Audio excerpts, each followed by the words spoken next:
வானில் மெதுவாக நகரும் சனி கிரகம்.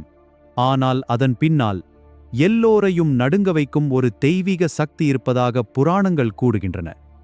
சனிதேவன் வெறும் தண்டனை கொடுப்பவர் அல்ல, அவர் கர்மத்தின் சமநிலையை காக்கும் பிரபஞ்ச நீதிபதி. சனிதேவனின் பார்வை ஒருவரின் வாழ்க்கையையே மாற்றிவிடும் என்று தேவர்களுக்கே பயமாக இருந்தது. புராணங்களில் சனி தேவனின் தாக்கத்திலிருந்து பல தேவர்களும் தப்பிக்க முடியவில்லை என்று கூறப்படுகிறது. சூரிய பகவானுக்கும் சாயாதேவிக்கும் பிறந்தவர் சனி. ஆனால் பிறந்த நொடியிலிருந்தே அவர் வேறுபட்ட சக்தியுடன் இருந்தார்.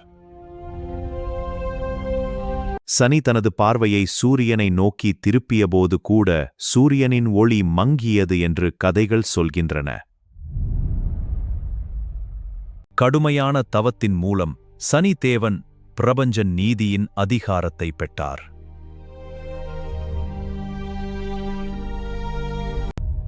சனிதேவன் கோபத்தால் தண்டிப்பதில்லை, ஒவ்வொருவரும் தங்கள் செயல்களின் விளைவை காண வேண்டும் என்பதற்காக தண்டிக்கிறார். பல அரசர்கள், வீரர்கள், செல்வந்தர்கள் சனியின் காலத்தில் அனைத்தையும் இழந்ததாக புராணங்கள் கூறுகின்றன. ஒரு காலத்தில் தேவர்களுக்கு கூட கர்வம் ஏற்பட்டபோது சனி தேவன் அவர்களையும் சோதித்தார். சனி மெதுவாக நகர்கிறார், ஆனால் அவர் தரும் கர்ம பலனிலிருந்து யாரும் தப்பிக்க முடியாது. சனியின் நோக்கம் அழிப்பது அல்ல, மனிதனை உண்மையை உணரச் செய்வதே.